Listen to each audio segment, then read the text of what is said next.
El Renacimiento fue una época de grandes cambios y logros culturales que se extendió por Italia a finales del siglo XIV, y donde la ciudad de Florencia estaba bajo el poder de los Médici.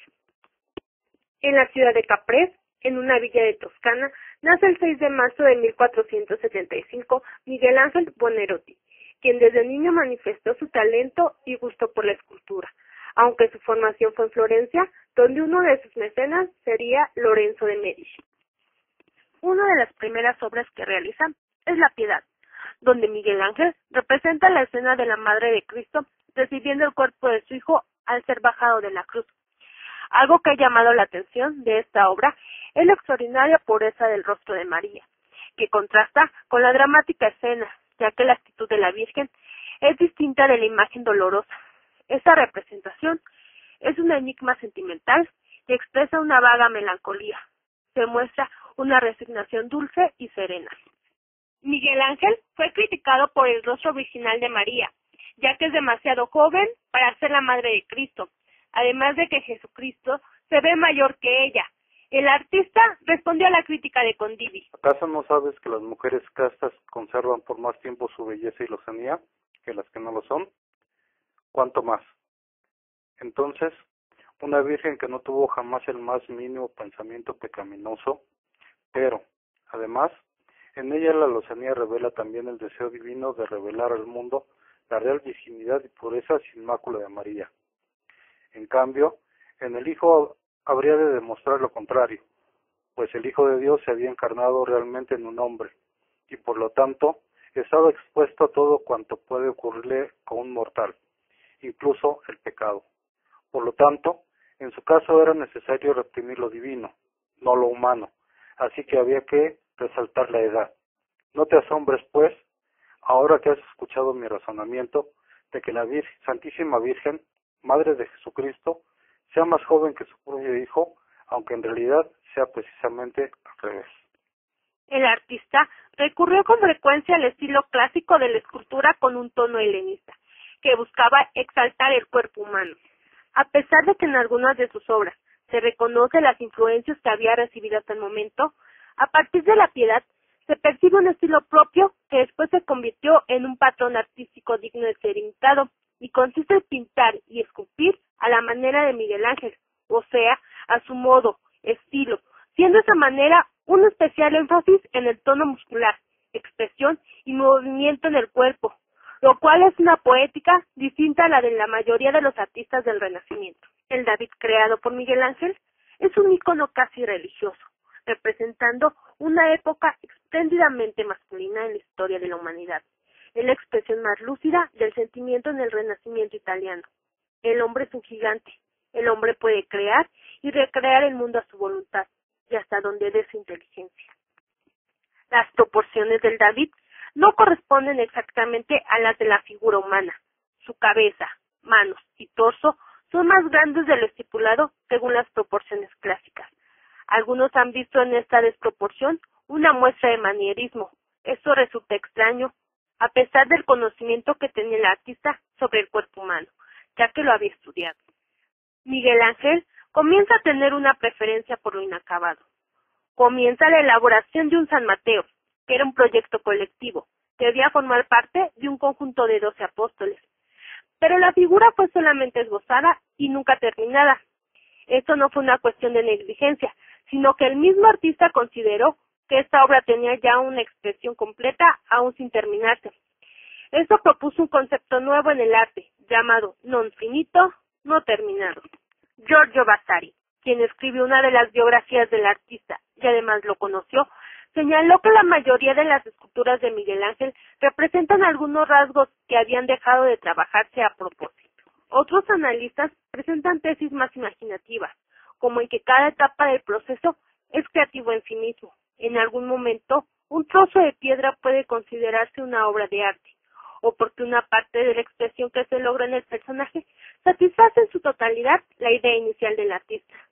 De manera que éste puede sentir que de seguir adelante, esa impresión podría perderse y la obra se convertiría en un buen trabajo de artesanía, pero dejaría de ser una obra de arte.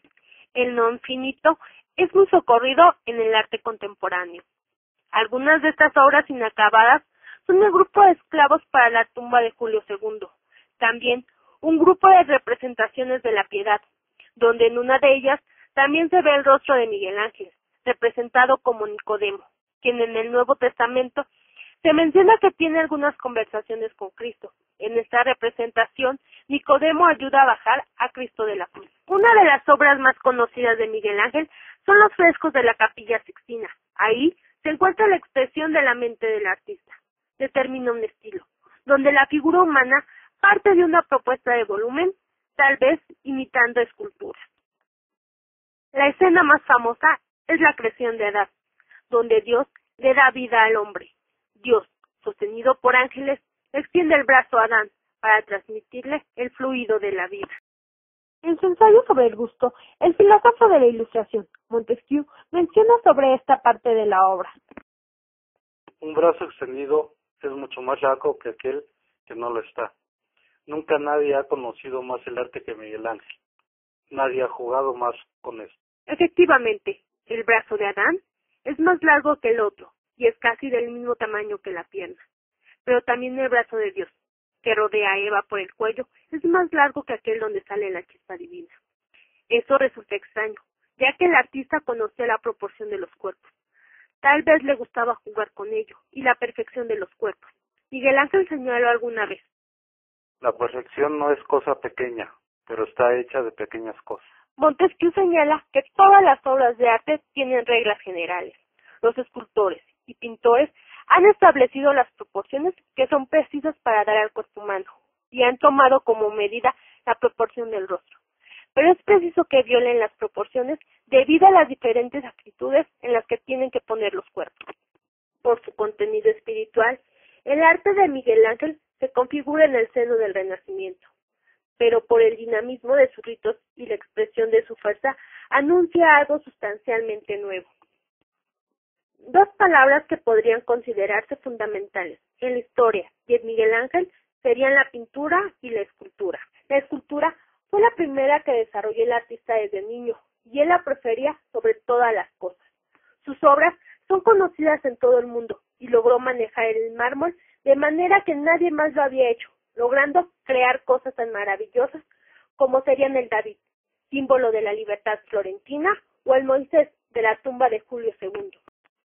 Miguel Ángel no aguantaba la pintura sobre el óleo. Él decía: Es buena para las mujeres o para los vagos, como Sebastiano del Piombo. Le parecía menos viril y menos pura que la escultura. También decía: La escultura es la antorcha de la pintura. Entre la una y la otra hay la misma diferencia que entre el sol y la luna.